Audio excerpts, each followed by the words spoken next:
datang kembali di Penggaris Podcast, penggerak literasi sekolah. Eh, Mumpung di hari ini hari spesial, kita akan ngobrol-ngobrol dengan bintang tamu kita yang seperti biasa sudah pasti orang-orang hebat yang sudah kita undang di sini. Nah, sebelumnya saya mau mengucapkan selamat Hari Guru ke-78 kepada seluruh guru di Indonesia dan seluruh guru yang sudah mengabdikan dirinya di sekolah tempat mereka bekerja. Nah, hari ini sudah ada seseorang yang mendampingi saya yang akan memberikan ilmu, tentunya ilmu yang berguna tentang seputaran dunia pendidikan. Oke, langsung saja. Di sini sudah ada Bapak. Muhammad Sah. Ya, boleh Bapak perkenalkan dulu ke Baik, penonton? terima kasih Bu Meka Iya, sudah Bu. mengundang saya Iya. di acara ini. Nah, sendiri saya Muhammad Saudin.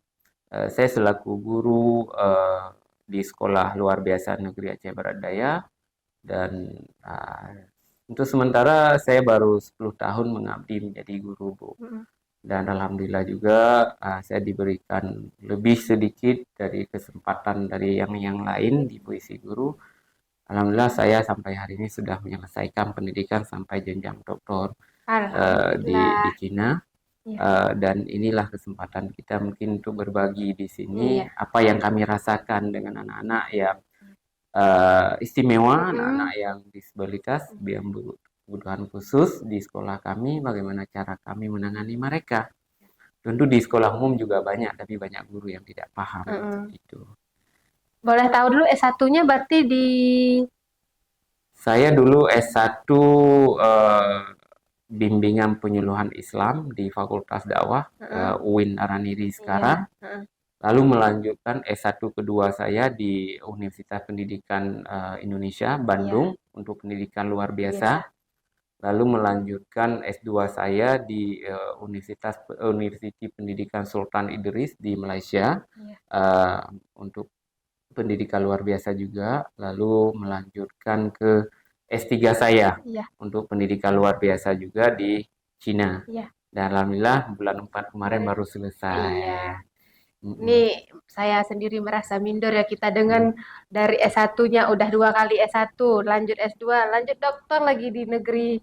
Kalau kata pepatah apa Pak, menuntut ilmu sampai ke negeri Cina itu betulan terjadi di hidup Bapak gitu ya. Mungkin saya mengikuti juga Iya, itu. mengikuti pepatahnya.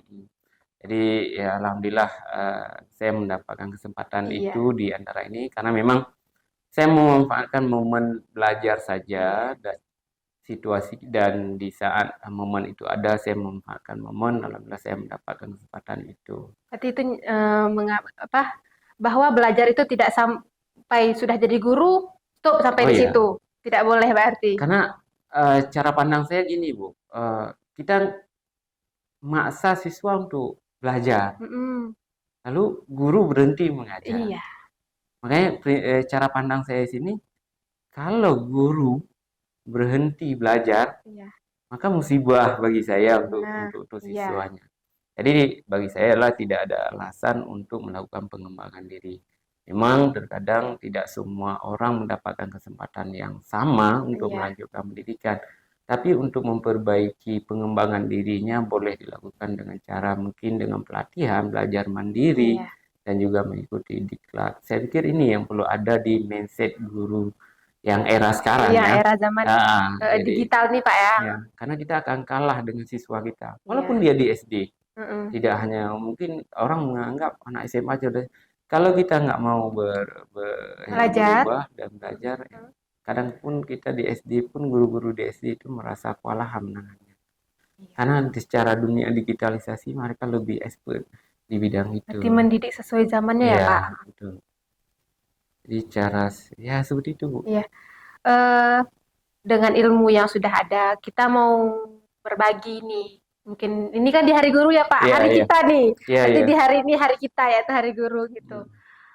Untuk zaman sekarang, ini kita berbicara umum dulu ya Pak, untuk tidak kita pisah-pisah menjadi guru di SLB dulu, kita bicara guru secara umum. Menurut yang Bapak lihat setelah Bapak melanjutkan pendidikan sampai ke S3 gitu Pak, guru yang seperti apa seharusnya yang dibutuhkan di zaman sekarang gitu. Nah, baik, Bu Mega, Ya, saya melihat diri saya sendiri sebenarnya. ya. Menjadi guru memang bukan tugas guru itu mencatat yang ada di buku paket di papan tulis, bukan itu. Bukan memindahkan ya Pak. Ya, bukan. Maka posisi guru hari ini harus open-minded. Memang dia harus belajar, harus beradaptasi dengan situasi yang saat ini. Lalu ada pola belajar yang memang bagaimana beradaptasi dengan gaya belajar anak-anak yang sekarang, saya pikir hari ini. Bagaimana bisa menumbuhkan bakat dan minat siswa dengan cara kita ini metode dan model pembelajarannya yang bermacam-macam. Maka bagi kita sebenarnya seorang guru yang baik, seorang guru yang diidamkan oleh siswa hari ini adalah ketika guru itu mampu memaksimalkan potensi siswa itu. Ketika guru mampu memfasilitasi kebutuhan belajar siswanya. Saya pikir itu yang paling penting. Maka guru yang dibutuhkan hari ini bagaimana ya? Guru seperti itu. Jangan guru yang memang di dalam kelas repet aja dulu. Iya. Doktrin aja dulu. Menghakimi aja dulu. Saya pikir bukan seperti itu. Saya punya ilustrasi seperti ini, Bu Meka. Ya, Pak. Ibu pernah nggak ngerasa di dalam satu keluarga, dalam satu rumah? Nah, orang tua, ada mama, ada ayah, ada abang ataupun ada kakak. Dan posisi Ibu Meka adalah posisi yang hari ini masih remaja. Iya. Ibu Meka berada di sana setiap hari diberikan nutrisinya, nasihat, merepet. Kadang-kadang ceramah setiap hari. Lalu posisi Ibu Meka, berapa lama Ibu Meka bertahan di rumah? Nggak akan tahan. Gini Pak, ketika dikasih seperti, kayaknya merasa sumpek ya Pak, karena terlalu dikasih nasihat itu karena melebihi yang kita butuhkan gitu. Karena memang posisi kita lebih nyaman pada wilayah yang memang ketika kita bisa mengeksplorasi diri kita dan kita dihargai dan kita bisa meluapkan semua potensi kita di batas yang memang sudah diatur baik normal dan juga aturan dan hukum yang memang ada. Nah, Ibu Meka akan berada posisi begitu lamanya di luar. Kadang di 24 jam waktu yang berlaku yang hari ini, Bu Meka menghabiskan waktu untuk waktu bekerjanya mungkin ada sekitar 10 jam. Iya, itu Bu Meka jadi Bu Meka itu lebih, kalau waktu siangnya jam 8 sampai jam 5 sore, itu waktu dihabiskan lebih banyak di luar. Iya. Duduk dengan orang tua, duduk dengan ayah cuma hanya sekitar 15 menit itu udah begitu lama. Iya. Karena kenapa? Bosan, setiap hari anak-anak mendapatkan nasihat, habis itu omelan, kita nggak nyaman seperti itu. Ya, itu apa salahnya? Ini, betul, Pak. Saya guru, Ibu guru. Iya. Apa salahnya? Ada nggak siswa kita ngerasa kalau setiap hari kita omelin, setiap hari kita nasihati? Mereka akan membangkang biasanya, Pak. Iya, Kak. Karena merasa tidak nyaman ya, mereka lebih membangkang kalau kita kasih nasihat-nasihat yang kadang hampir setiap hari, Pak. Nah, posisi hari ini, kenapa kita tidak merubah, mengevaluasi cara kita? Kenapa tidak kita menjadi seorang fasilitator dalam hal ini? Menampung. Iya, betul. Memfasilitasi dia. Lalu bagaimana membangkitkan kembali potensi dia. Bagaimana memaksimalkan apa yang ada pada dia dengan cara belajar ini. Kita selaku guru. Ya, betul. Nah, yang hari ini yang menurut saya di guru-guru yang tidak mampu menerka, melihat dengan cara seperti itu. Maka terkadang hal-hal seperti ini yang diabaikan di sekolah. Lalu ruang eksplorasi si anak, ruang eksplorasi siswa itu jauh di luar. Maka ketika terjadi ada sebuah kenakalan, ada dari siswa kita, perilaku-perilaku yang abnormal terjadi di luar, itu merasa bahwa itu siswa sendiri yang salah. Tetapi ada cara yang memang kita nggak tahu bagaimana cara mengakomodir kebutuhan belajar dia. Seandainya kebutuhan belajar dia kita tahu, maka hal-hal yang seperti ini dapat diminimalisir. Maka guru seperti ini yang memang di era yang sekarang perlu. Maka kalau konsep yang hari ini kita bergerak di di pendidikan kurikulum merdeka, maka konsep zaman dan kodrat zaman dengan kodrat alam itu tidak boleh dipisahkan. Iya, betul. Jadi pendekatan kearifan lokal, budaya lokal, suasana yang ada ini yang harus dimengerti. Guru juga harus peka dengan kearifan lokal. Bukan maksudnya yang memang begitu luas, Iya. tapi kearifan lokal yang ada di dalam sekolah itu dan dalam kelas itu dan lingkungan yang ada di lingkungan sekolah itu. Sehingga karena salah treatment yang diberikan guru juga salah dalam yang dia siswa itu lakukan. Berarti sekarang guru harus bisa menampung wadahnya ya, Pak, menjadi wadah tempat mereka, Bu, saya maunya seperti ini gitu ya. Kita itu sebagai wadah mereka gitu. Kalau kan jangan hanya menceramahi ya, betul ya, Pak ya? Maka di posisi kita sama dengan orang tua juga. Kalau istilahnya kalau Ali bin Thalib dia membagikan berapa klaster dia 7 tahun ya, 3 tahun ya. Kita harus membagikan itu. Sama juga di posisi guru. Guru ini harus mampu melihat situasi si anak. Ketika pada posisi bagaimana menjadi mitra, bagaimana bisa menjadi kawan, bagaimana menjadi anak didik, bagaimana menjadi memang dia sebagai anak yang memang kita sayangi. Itu ada jeda, ada masanya. Ada masanya. Ya, kita jadi sehingga kasih plotnya masing-masing itu. Sehingga kita tahu memposisikan mereka. Iya. Tapi jarang memang kita dapatkan itu. Dari masuk kelas, misalnya di jam pertama sampai jam akhir, anak-anak ini semacam dia harus nurut apa yang dikatakan oleh guru. Mungkin kebanyakan masih seperti itu, Pak ya. Kayak ada hanya kamu siswa, saya guru, jadi kamu hanya mendengarkan kata saya. Tapi tidak ada yang mau mendengarkan kata siswanya gitu, Pak ya. Kayak kita doktrin, karena memang terkadang kita tidak sadar di guru ini, mungkin kami di SLB, kita tidak sadar bahwa guru ini juga merebut hak kemerdekaan siswa yang tadi. Sebenarnya bagaimana cara guru melakukan pendekatan ini? Dengan ada semacam budaya positif di sekolah dan ada aturan kelas. Ada memang peraturan kelas. Itu yang bisa membangkitkan. Memang kita hari ini digalakkan istilahnya. Jangan membiasakan lagi dengan punishment, hukuman. Iya.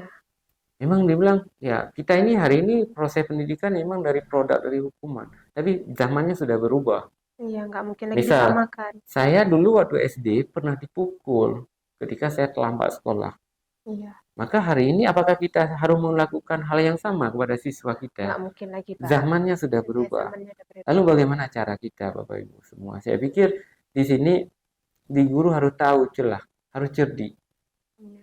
Oh, hukuman tidak ada lagi. Walaupun itu positif.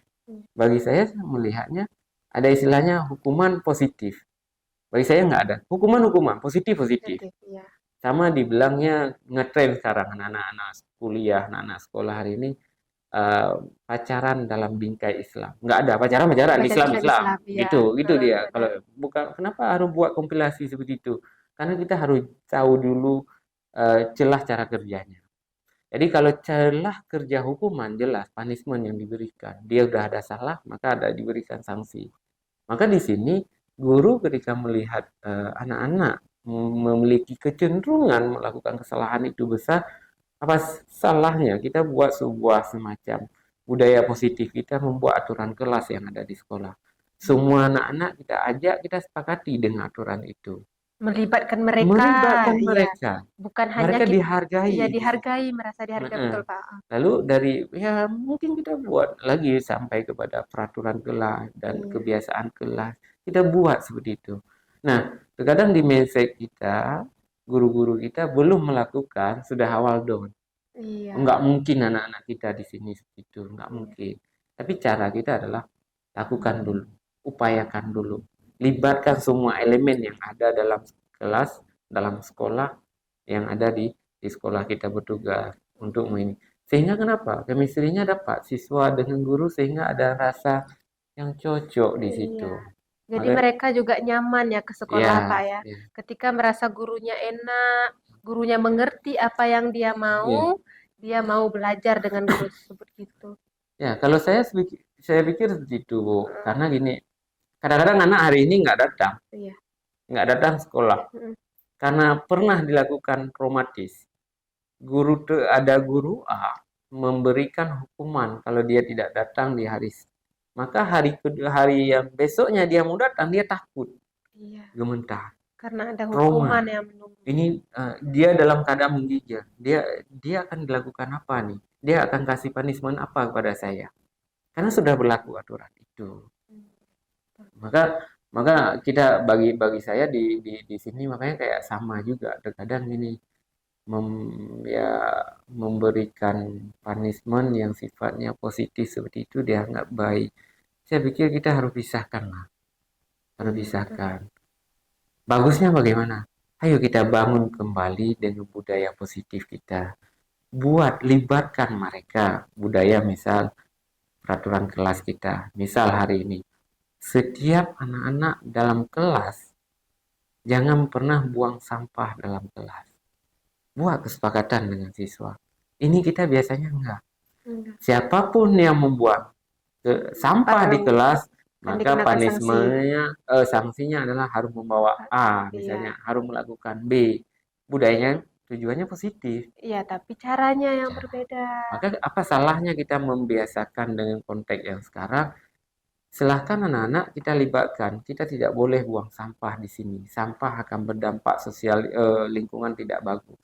Maka setiap anak-anak tidak dibolehkan buang sampah dalam kelas. Tidak boleh buang sampah di dalam laci, taruh sampah. Kita budayakan positif itu, pembiasaan dan libatkan mereka dalam menentukan kesepakatan itu. Biar kita sepakati bersama gitu. Tidak hanya ini peraturan dari sekolah, ini peraturan dari guru. Tapi sekarang ayo kita buat sama-sama. Begitu juga dengan belajar. Iya, betul. Jadi sehingga guru-guru yang kayak mana istilahnya? Ini gurunya strict kali nih, nggak ada lagi. Guru akan lebih dicintai seperti itu. Guru mengajar dengan mengakomodirkan semua kebutuhan itu, mengajak siswa bagaimana cara dia ini mengakomodir kebutuhan belajar. Ketika kita ajar sesuai dengan kebutuhan dia. Jadi semua akhirnya saya benci kali ke ibu itu, saya benci kali ke bapak itu. Itu paling banyak kita dengar. Iya, banyak, Pak. Banyak kita dengar. Dan kita punya pengalaman belajar juga seperti itu ketika jenjang itu. Tapi kemudian ketika ini pola ini kita tetapkan untuk minimalisir, untuk menghilangkan, rasanya akan terhilang. Iya, betul. Jadi mungkin ini cara kita praktek di profesi kita dan mungkin alhamdulillah kita juga praktek yang sama. Iya. Saya ada ini pengalaman juga di dataran norm biasa hari ini mungkin ada suatu habit yang tidak bagus.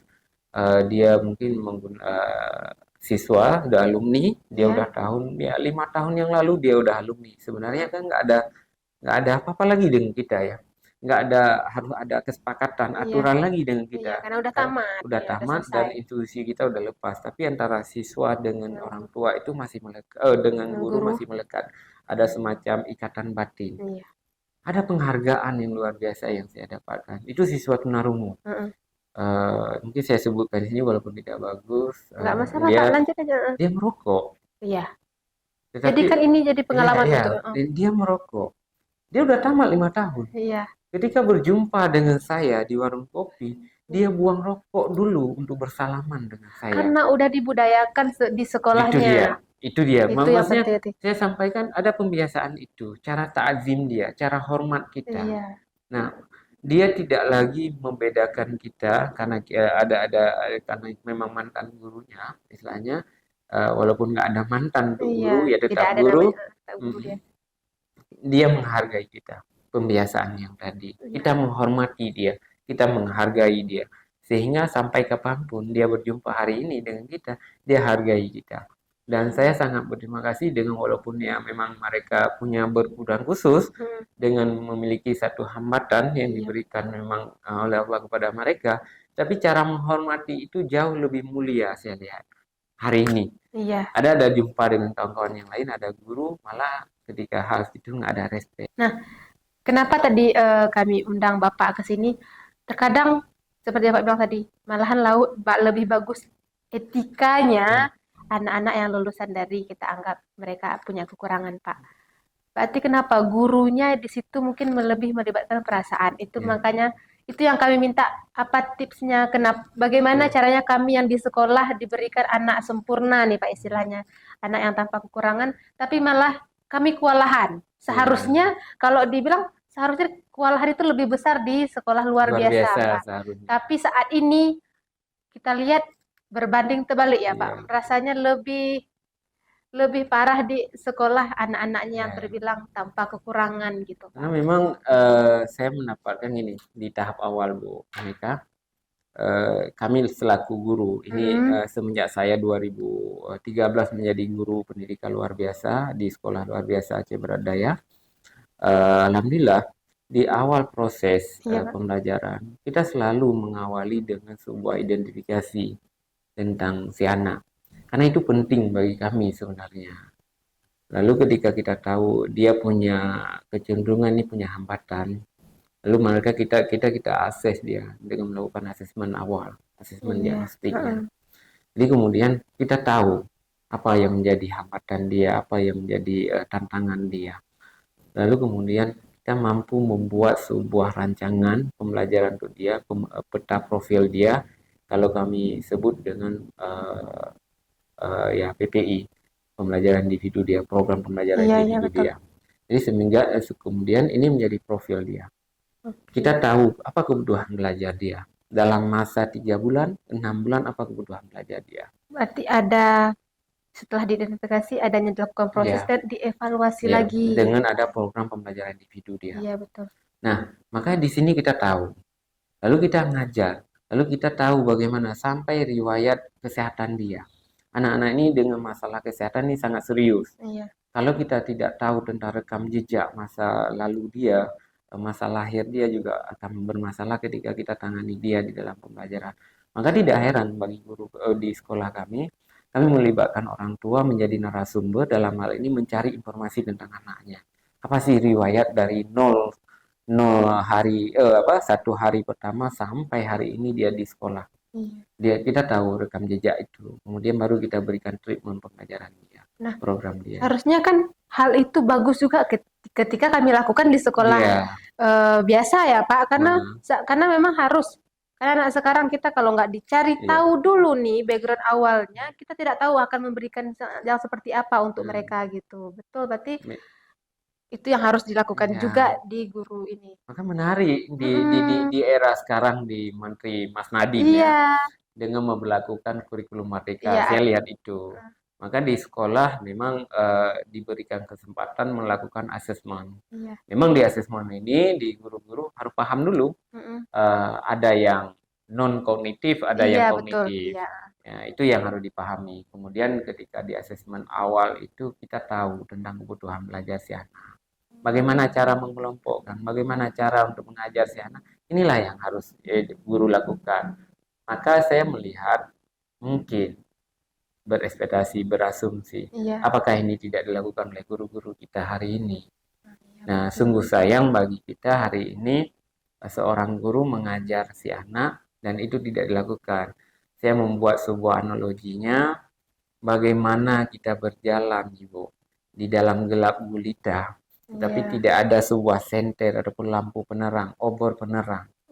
Lalu kita seorang guru ingin mengajar anak kita, nggak tahu latar belakang dan kemampuan apa, lalu kita jalan dalam gelap gulita.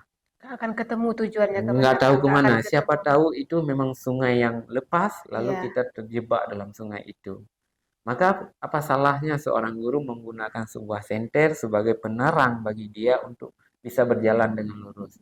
Maka hari ini saya punya pandangan asesmen diagnostik yang ditawarkan dalam kurikulum Merdeka hari ini adalah memberikan celah itu.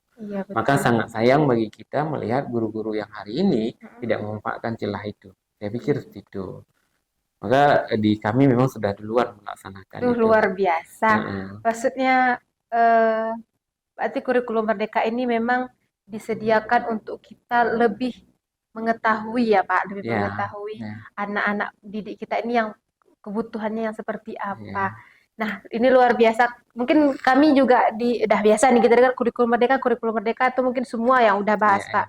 Tapi bahas poin pentingnya tadi tuh yang saya ambil intinya bahwa asesmen diagnostik itu perlu dilakukan untuk mengetahui apa yang dibutuhkan siswa. Ya. Oke, Karena Pak. ditambah gini, Bu. Heeh. Di kurikulum Merdeka kan merujuk kepada materi esensial. Iya. Kalau kita udah tahu seperti itu, kita mengarahkan anak, dia apa? Kita boleh seperti itu. Nah, kadang-kadang eh, guru ini mungkin punya hambatan, punya keterbatasan Mm-mm. kemampuan ke situ. Maka tidak ada salah ruang ini dimanfaatkan untuk berkolaborasi. Saya pikir di sekolah hari ini selain KKG, ada NGMP, juga Iya. ada komunitas praktisi dan Mm-mm. juga ada komunitas Belajar belajar. ya Itu bisa dimanfaatkan untuk untuk berkolaborasi. pengembangan diri dia Iya. lebih baik. Saya pikir itu, Bu. Oke, berarti intinya guru itu teruslah belajar, Ya, belajar, belajar. Ketika ingin mengajar siswa, kita paksa siswanya belajar, tapi gurunya tidak belajar itu salah, Pak ya. Jadi ya. setiap Bukan guru salah harus gini, bukan salah. Oh, tidak kata-kata ini aja ya, Pak. Tidak masuk apa gimana ya kalau cara bertanya? kata-kata humornya saya gini, Bukan salah juga. eh, eh, kita memaksa siswa Iya, untuk betul. belajar itu. Tapi kita Tapi kita sendiri enggak. tidak belajar. Kalau seandainya ada pertanyaan terbalik, paradok dari itu. Ibu minta saya belajar. Iya, Ibu betul. aja nggak ada belajar. Bagaimana saya belajar? Maka dalam pandangan Ki Hajar Dewantara, Sementara menuntun itu di mana? iya, betul. Menjadi contoh di mana? Tut Uri Handayaninya di mana? Mm-mm. Jadi itu tidak ada. Apakah itu bukan menjadi filosofi kita hari ini, Tut Uri Handayani? Nah, kadang-kadang orang tidak begitu paham dengan situasi itu. Iya, betul. Makanya perlu ada semacam mengupgradingkan ilmu baru, lalu merefresh pikiran Iya. kita yang baru. Saya pikir itu yang lebih Iya. penting. Oke, Pak, sebelum kita akhiri nih, ada nih mungkin di tempat saya ataupun di sekolah umum, Iya. mungkin ada nih permasalahan-permasalahan yang mungkin lebih berat gitu. Tapi kan mungkin kami tidak tahu cara bagaimana mengatasi anak yang punya masalah di keluarganya ataupun masalah di anak lah gitu. Menurut Bapak, bagaimana tipsnya untuk kami menyelesaikan hal yang seperti itu gitu, Pak? Baik. Memang secara kasat mata, Bu Iya. Mega, yang nampak seperti tunarungu, Iya. tunadaksa, hambatan fisik dan Mm-mm. hambatan bicara itu sangat nampak, dan Iya. hambatan sensori untuk melihat kayak tunanetra itu sangat nampak di sekolah, di kalangan masyarakat kita, sehingga anak-anak ini jauh lebih condong diarahkan ke Ke SLB. SLB. Iya, betul. Maka kita tidak melihat hal yang paling kecil di Iya. sini. Anak-anak yang memiliki hambatan intelektual, yang memang punya hambatan di akademis seperti tidak mampu membaca, Iya, itu ada kayak betul. disleksia ataupun kalkulusia itu, sehingga anak-anak ini lebih banyak berada di sekolah umum. Yang hari Iya. ini dia misalnya di SD ataupun di SMP ataupun di SMA sudah kelas 2 SMP, Iya. dia nggak bisa baca nih. Iya, Pak, Udah betul. kelas 3 SMP tidak bisa menulis nih. Ini kebanyakan di sekolah. Nah, di guru-guru ini sebenarnya ada ketidaktahuan, ada ketidakpahaman beliau tentang bagaimana cara mengajar, tidak ketahuan beliau dalam bagaimana cara menggali sebenarnya apa sih masalah ini. Lalu membuat anak-anak ini terlalu lama dalam persoalan itu. Saya melihat itu. Iya. Maka celah-celah yang diberikan, peluang yang diberikan oleh oleh sekolah dan juga kementerian kepada kita yang hari ini bagaimana menangani anak-anak di sekolah kita, Iya. maka kita manfaatkan. Maka celahnya di mana? Maka lakukanlah dengan cara seperti itu tadi. Lakukan asesmen awal. Tujuannya kenapa? Kita tahu anak ini tidak mampu membaca karena ada masalah, karena ada hambatan. Terkadang dia pernah nggak ngebikir gini, ada anak yang memang kita kasih video, dia mampu bekerja. Iya. Ada anak-anak yang ketika dia mampu mengkasih gambar, dia mampu bekerja. Iya, betul. Kalau memang tidak ada visual kasih gambar, dia nggak mampu mengkonstruksi. Ada anak-anak yang memang kita kasih kerja, dia mampu belajar. Iya. Ya, anak tenis, misalnya seperti itu. Nah, kita nggak tahu seperti itu. Lalu kita paksakan di sini, Ibu. Anak-anak yang perlunya dia harus bergerak, Iya. kita cuma kasih pekerjaan, tanggung jawab, dia mampu membuatnya pekerjaan dengan sendirinya. Lalu kita paksakan, kita kasih videonya dulu, kita kasih yang ininya dulu. dia nggak akan dapat. Cari tahu dulu gaya belajar apa Ya, yang bisa dia jadi butuh. seperti itu Ya, gaya gaya belajar belajarnya. apa yang mereka butuhkan. Dia ini Benar. termasuk anak visual kah, Ya. anak audio, anak Nah, kinestetik nah, gitu kan. saya pikir ini itu hanya sebuah pendekatan, Mm-mm. dan kita tentu kalau kita belajar, kita pun hidup dalam posisi yang perbedaan ini. Iya, Ada betul. yang cara yang ya mungkin yang anak audio dan ini Heeh. kita hidup yang sama. Kita Iya. nggak boleh hidup dalam satu Enggak ya. tipikal, Kita karena harus kita hidup dengan dinamika itu iya, sehingga kita menjadi ya, kompleks di iya. dalam. Sama juga dengan siswa. Siswa dengan berada dengan punya pola gaya belajarnya yang memang audio dengan ada yang kinestetik dan juga visual, dia bisa berkolaborasi secara bersama. Bukan kita membuat pemisahan, bukan kita buat kompilasi baru di dalam kelas. Itu yang Iya. ketika itu ada yang miss, sehingga ketika dalam pelaksanaan itu ada yang Ya ada mungkin yang keliru saya iya. lihat. Maka yang paling penting, seorang guru hari ini ketika ada menemukan Mm-mm. di dalam kelasnya adalah Bermacam-macam. ada tantangan yang menyangkut dengan hambatan belajar itu, baik dalam matematik, dalam numerik dan juga dalam masalah kata, maka ini kemudian coba kita gali lagi informasi dia, akses dia dengan cara melakukan asesmen. Oke, kita udah melakukan dengan melakukan asesmen non kognitif yang Iya. pertama. Yang kedua, apa salahnya kita masuk ke kognitifnya? Di mana letak kognitifnya? Kita masuk dulu ke nomoriknya, Iya baik, betul. dan kemudian di bahasanya, membaca di membacanya, baik membaca awal dan membaca lanjut. Iya Jadi betul. kemudian kita akses, rupanya dia secara latar belakang, secara kemampuan akademis, dia punya hambatan. Lalu treatment kita guru, kita tidak memberikan kalimat yang banyak, cerita tulisan yang banyak kepada dia. Dengan sebuah perintah, satu kata, satu kalimat, menggabungkan itu memudahkan dia, berguna dan bermanfaat untuk dia belajar. Misal gini, ada satu kata, saya pergi sekolah. Iya. Ada 3 kata di situ. Kita otak-atik dengan teka-teki. Lalu dia bisa menyambungkan kata itu dengan kalimat yang utuh. Iya. Ketimbang kita suruh menulis dengan satu paragraf yang lengkap, tapi dia nggak tahu apa-apa. Sejauh mana, maksudnya keberuntungan dia ada di pihak mana? Apakah hanya 3 kata menjadi satu kalimat atau paragraf yang Paragraf banyak? yang banyak. Ya, saya pikir belajar ya dengan satu paragraf yang banyak tidak bermanfaat untuk dia, itu sia-sia.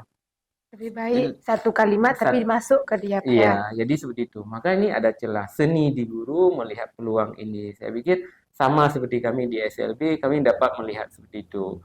Jadi saya berharap di sini guru-guru kita yang seperjuangan lah, sama-sama seprofesi hari ini, jika memang ada anak-anak dan siswa kita yang memiliki hambatan sampai di kelas, di sekolah, mungkin di SD dan juga di SMA, di SMP dan SMA, pada tahap yang memang kelas ini seharusnya dia sudah bisa membaca dan dia sudah bisa berhitung, tapi tiba-tiba dia nggak dapat. Maka kemudian celah inilah kita coba cari dulu.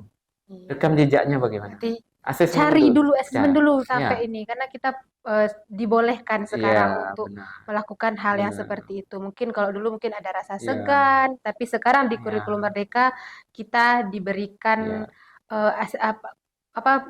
lanjut sampai diberikan asesmen awal untuk mengetahui apa permasalahan anak ini dari awalnya gitu Pak ya. Ya, karena gini Bu, karena di sekolah guru-guru ketika tidak mau effortnya lebih, maka pada akhirnya adalah melakukan punishment. Adapun menjustifikasi terhadap anak siswa kita, siswa murid itu sendiri. Dia bodoh, dia lambat, dia susah, dia keluarga ini, dia ini keluarga apa, dia paling cepat ini. Padahal dia nggak mau tahu prosesnya dulu. Ya, padahal banyak proses yang mungkin udah dilalui oleh anak ini. Maka kita berharap dengan berlakunya, dengan semangatnya Merdeka Belajar hari ini, memang benar-benar guru merdeka, siswa pun merdeka, dengan mengakomodir semua kebutuhan siswa, pembelajaran yang berpusat pada peserta didik. Ya, saya berpikir seperti itu, dan guru harus paham terus mengupgrade pengembangan dirinya lebih baik dengan kesempatan yang ada. Saya pikir itu, Bu. Oke, terima kasih Bapak sudah berbagi di sini. Isinya ilmu ya, semua ilmu. Karena kita bahas hari ini tentang kebetulan Hari Guru, kita bahas tentang guru yang bagaimana dibutuhkan siswa. Mungkin pertanyaan saya tadi sudah dijawab dan semuanya dari awal Bapak paparkan sampai itulah jawaban yang kita perlukan. Guru yang seperti itulah yang dibutuhkan saat ini. Oke, terima kasih saya ucapkan Bapak sudah Baik, berbagi di sama-sama, sini. sama-sama Bu Semoga Mega. kita bisa berbagi di lain waktu. Dan terima kasih untuk penonton setiap podcast Penggaris Podcast telah menonton. Semoga apa yang kami bicarakan di hari ini bermanfaat dan belajar mengintrospeksi diri sesuai yang kami bahas tadi. Oke, terima kasih. Saya ucapkan Assalamualaikum warahmatullahi wabarakatuh.